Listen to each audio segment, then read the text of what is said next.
I've waited probably about 4 weeks or something like this. 4 weeks now to stop raining. All it's done is rain.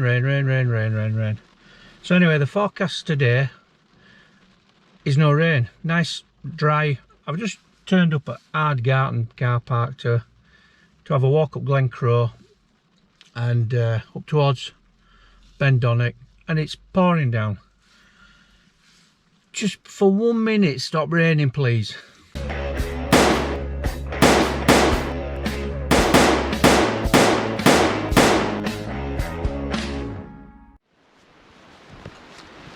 One of the best things about living in Arica is it's a beautiful place, and it is a beautiful place. Beautiful scenery, fantastic mountains, lovely people. It's a great place to be, but it rains a lot, and the forecast was meant to be bright, really. No rain. I think a 4% chance of rain, something like that. So I've got everything packed up and ready to go. Anyway, in my haste to leave the house and hit the hills in what seems like an eternity since I've been out, I've left my camera at home, I left my audio recorder at home, so unfortunately we're going to have to make do with GoPro audio for today.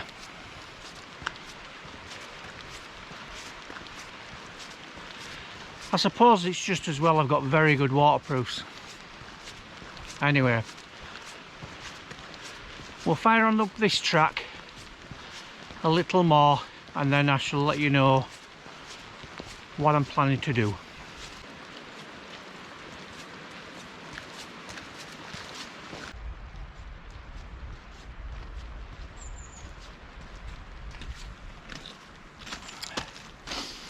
Well, today what I'm doing is I'm actually I'm walking up an old logging track up Glen Croe.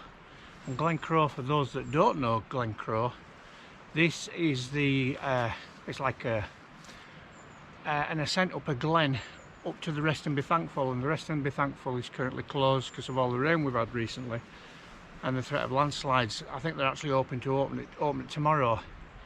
So I've parked down at Ardgarten, and I've got to walk up here up to the top of the Rest and Be Thankful, and then I'm going to make a decision what to do there. I have two opportunities. I can either pitch up there and spend the evening there, or I can continue up Ben Donich, and I'd like to go up there, but we'll see how it goes. I'm actually going through the ritual of coat on, coat off at the moment, so I'm a little bit frustrated with that, and I need to clear my head because this is meant to be enjoyable, isn't it?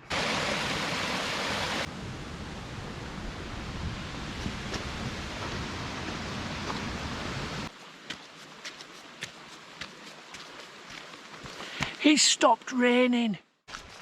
I've got about an hour and 45 minutes, I think, of good light, and therefore good walking before I need to find somewhere to pitch the tent, to put tent up. It gets dark around about 4:30. It's 2:30 now, so it's like the route's actually levelled off a little bit now, just a slight incline, so it's going to be easier. So here's a view of Rest and Be Thankful. You can see the road there going up there. That's Glen Croe in the bottom, and that's where the landslides are. There's quite a few of them up the hill. There's another one up there. There's two, looks like it, but they're all looking at one quite low down actually. That's certainly another new one. It just shows, doesn't it, really, the problems that these people have, you know. I mean, they spend millions sorting one section out, and you know, they're not stopping it from slipping, they're just dealing with it, and it slides in another place. It's not like they're sending the water to another part of the hillside. It's just clearly a bad hillside. It really is, and it's a very, very wet area. Good luck to them, I say.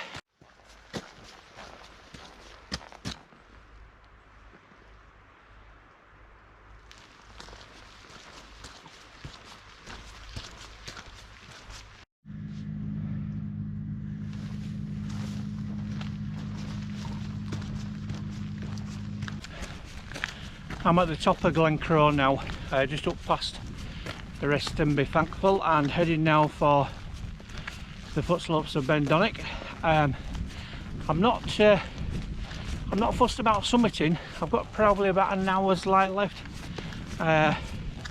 so really once I start climbing I'm going to be on the lookout for somewhere to pitch. It's not about getting to the top.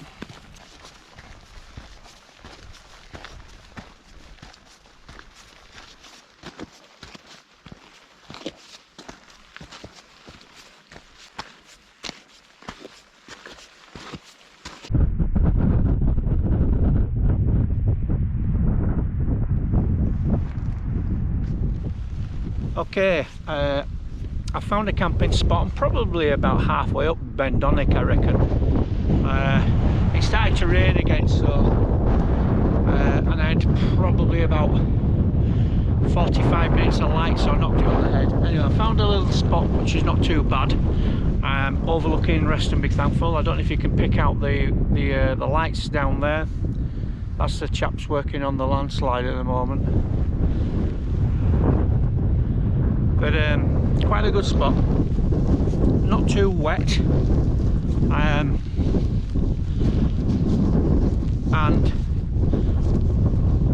I'm very happy to inform you that I am now camping tonight in a new tent. It's a brand new tent. This is the Jack Wolfskin Exolight 2. I'm a massive fan of the Exolight 1, and it's a great tent. It's just very small for winter camping. You can't get anything in there other than yourself, and when you're in winter you need everything inside. You need it protected. So I bought the Telemark, the Nordisk Telemark 2, which was fantastic. Great tent. It performed brilliantly well, but there were just a couple of things that I just didn't get on with it, not least condensation, and there just wasn't enough space in the area where the feet go. So the tent was always touching my feet, and my camping bag was getting quite wet. So me and the Nordisk we've parted company. That's gone to a new owner, and I've gone with what I know and what I trust, which is the Wolfskin Exolight. So now I've got a 1 and a 2, and as I said, I was putting this up in the rain and it went up brilliantly well, just exactly the same as the 1. So quick to pitch. It has guy lines as well, just for insurance on windy days, but again it just doesn't need it because of the exoskeleton poles. 2 doors, which is fantastic, so you can pitch your tent anywhere you like, and you can wake up in the morning and you're going to get a view. You're not just going to look out of one door, so that's good. So anyway, I'm getting cold now, so I'm going to get into my tent. I'm going to have something to eat, and then I can show you what else we've invested in the last 4 weeks of non-stop rain. Right, I've settled in my tent now. It's about 4:45. I've just got some water boiling. I'm going to have one of these Sharwood's Korean rice chicken jalfrezi jobbies, and Mrs. Boardman very kindly made me a fantastic Cornish pasty, which I'm going to absolutely devour at speed because I'm quite peckish. Tent's very good. Again, it's one of these 2-man tents, you know, but it really wouldn't get 2 people in here very comfortably. But there's way more room than the Exolight 1, which is brilliant, and lots of vestibule space as well for the rucksack and the boots, so that's all good. Anyway, I shall get this tucked in, and then I'll introduce you to a couple more of my purchases. Okay, I've had my tea now, so what I thought I would do is I would just show you that since the last camp in the Lake District, when my airbed kept going down, I borrowed Tito's Thermarest, and since then I've gone out and bought myself one. So I've got the Thermarest NeoAir X-Therm as well as he has. I've got the slightly the mummy shaped one, which is a bit narrower and a little bit thinner, but the same R rating. So I'm very, very pleased with the demonstration that I had with you, so I'm expecting great things from that. That sits on top of my foil mat. And then what I have also purchased, again mainly for insurance reasons, is against condensation, is I bought a bivy bag. So just a small cheap bivy bag from Decathlon, which is the 4 class. I'm not too sure how comfortable it would be in the Scottish weather, or how rainproof it would be, but they seem to get good reviews. I wouldn't trust it, but it's just, again, you know, get a lot of condensation in the tents at this time of year. With the dropping temperatures, it's going to drop down to 0 tonight. There's already a little bit of condensation in the tent, so it just offers me that little bit of insurance, keeps the sleeping bag nice and dry. So this is inside the tent. So like I said, the Jack Wolfskin Exolight 2. So not a huge amount of space in the bottom of the tent, certainly for 2 people, but a lot more room than the Exolight 1. And then we've got the door there, exactly the same as the Exolight 1. However, we've got a second door here on the side, so should a second person want to exit, they can do. But obviously that offers a nice vestibule space as well, which I've not used. This is a nice touch up here. I don't know if it's like a little store pocket, which is quite good, you know, for mobile phones. And if you're a spectacle wearer, as I am, I think that's quite useful. I'm hoping it's going to perform exactly like the Exolight 1. I've no reason to think that it won't. There's plenty of space in here, so fingers crossed.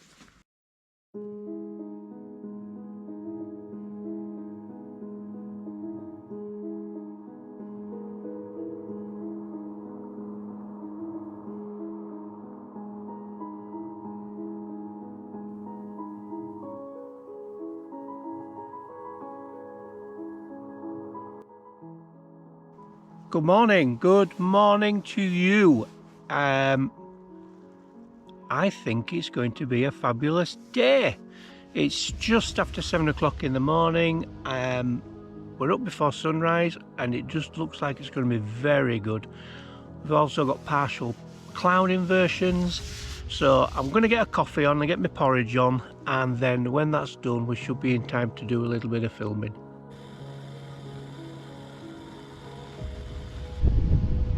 The wind's just picked up now, and it's brought down a mist, so we've lost its views, but it's turned brutally cold with it as well. So just back in the tent now. I'm going to finish my coffee and my porridge off, and fingers crossed this blows past, and then we can get some nice video.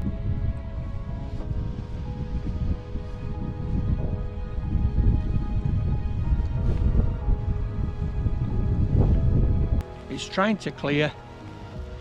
I think there's still a chance of some good views.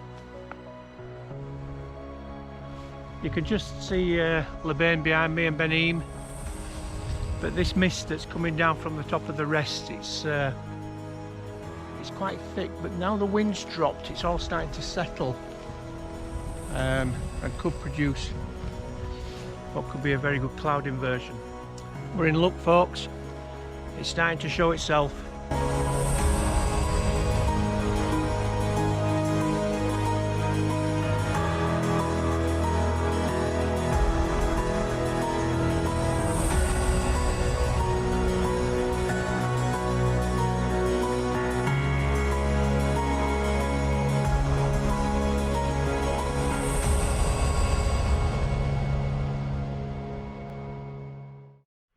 So that's me done now. I'm going to head back down to Ardgarten, and I shall give you a summary of the camp once I get off the hill and I'm walking down the track.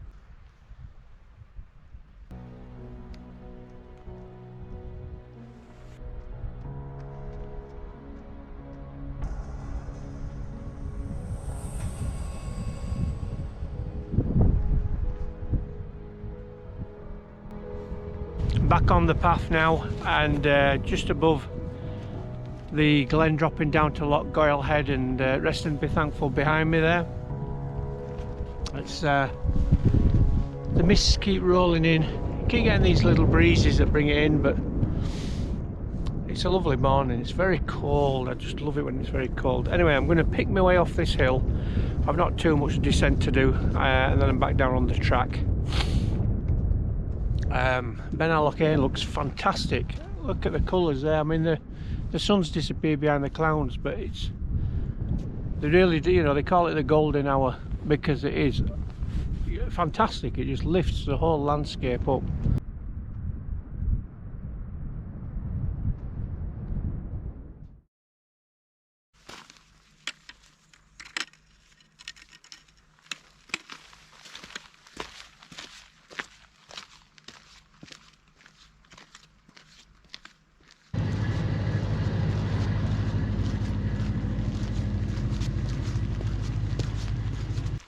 What can I say about last night? It was a good night. It was there were long periods of good sleep.